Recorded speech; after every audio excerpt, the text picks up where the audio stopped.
என்னங்க ரோடு சரியில்லைன்னு சொல்லலாம், எந்த இடத்துல சரியில்லைன்னு காட்டு அப்படின்னு சொல்ல முடியாது. நான் கடந்து போயிருப்பேன் அந்த ரோடை.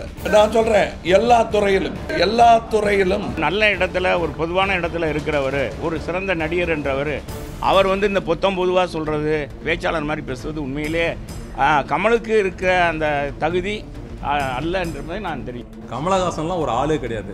அவன் பேசுறதுக்கெல்லாம் நான் பதில் சொல்ல வேண்டிய அவசியம் இல்லை. ஏன் கமலஹாசன் இதுக்கு முன்னாடி திமுக ஆட்சியில் எத்தனையோ பிரச்சனைகள் நடந்தது. அப்போல்லாம் கமலஹாசன் என்ன தூங்கிட்டு இருந்தாரா, என்ன பண்ணிட்டு இருந்தாரு? தொடர்ந்து பண்ணிட்டு தான் கண்டிப்பாக அரசாங்கம் வழக்கு போடுறதுக்கு அடுத்து போகும். பணத்திற்காக, தன்னுடைய ஆதாயத்திற்காக எதையும் செய்யக்கூடிய ஆள் என்பது இப்போது நிரூபணமாக இருக்கிறது.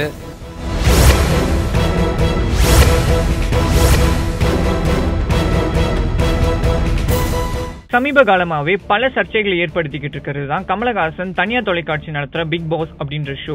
இந்த ஷோ பார்த்தீங்கன்னா கலாச்சார சீர்கேடு அப்படின்ட்டு பல தரப்பினரும் கமலஹாசனை கைது செய்ய வேண்டும் அப்படின்ட்டு கோரிக்கையை முன் வச்சாங்க. இதற்காக கமலஹாசன் பார்த்தீங்கன்னா கடந்த வாரம் பத்திரிகையாளர் சந்திப்பு வச்சாரு. அந்த சந்திப்புல நேரடியாகவும் மறைமுகமாகவும் ஆளுங்கட்சியை கடுமையா விமர்சனம் செஞ்சிருந்தாரு.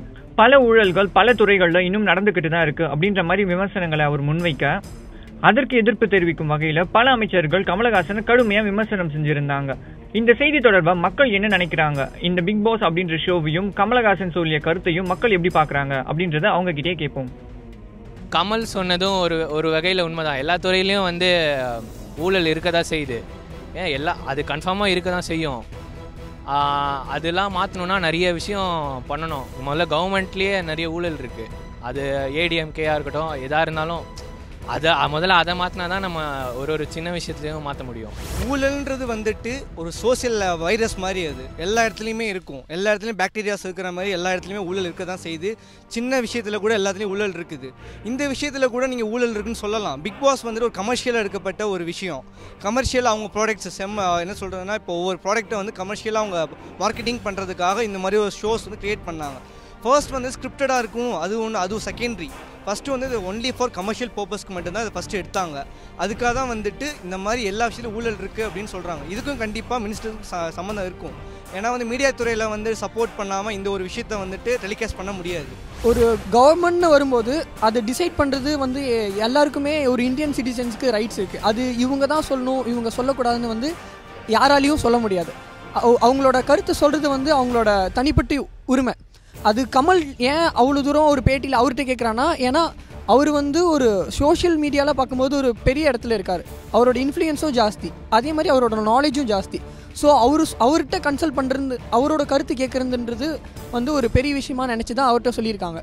ஸோ அவரோட ஒப்பீனியன் தான் சொல்கிறாரு. அது யார் வேணால் சொல்லலாம், அது ஒரு தனிப்பட்ட ஒரு ரைட். அவங்க பாயிண்ட் ஆஃப் வியூவில் அது கரெக்டாக இருந்துக்கலாம். பட்டு கமல் பொறுத்த வரைக்கும் அவர் மொத்த மினிஸ்டர் எல்லா காமனாக பார்த்து சொல்லிக்கிறாரு.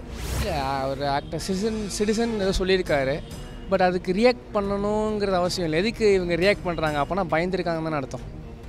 இப்போது ஏதாவது சொல்கிறாங்கனாக்க திருப்பியும் கமல்ஹாசன் நான் ஜெயிலில் போட போகிறேன், அது பண்ண போகிறேன், கேஸ் போட போகிறேன்னு எதுக்கு மினிஸ்டர் சொல்லணும்? தேவையே இல்லையே. அவர் மேலே தப்பு இல்லைனாக்க ரியாக்டே பண்ண தேவையில்லையே. அவன் மாட்டுக்கு ஏதோ சொல்லிட்டு போட்டுன்னு விட்டுருக்கலாமே.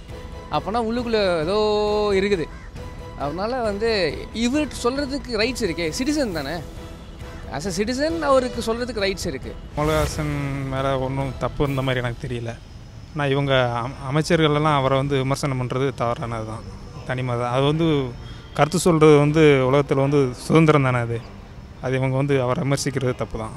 கமல்ஹாசன் அவரோட வியூ அப்படின்னு பார்த்தா அது ஒரு இண்டிவிஜுவலோட வியூ. அவர் சொல்ல நினைக்கிறத அவர் சொல்கிறாரு. கவர்மெண்ட் அஃபீஷியல்ஸ் அவங்களுக்கு அதில் உடன்பாடு இல்லை அப்படின்னா ஒரு டயலாக் மூலியமாக இது என்னென்னு பேசி தீர்த்துக்கலாமே தவிர கருத்தே சொல்லக்கூடாது அப்படின்னு சொல்கிறது இட்ஸ் நாட் ஓகே. அது எல்லாருக்கும் பேசுகிறதுக்கு உரிமை இருக்குது. யாராக இருந்தாலும் தப்பு தட்டி கேட்குறதுக்கு உரிமை.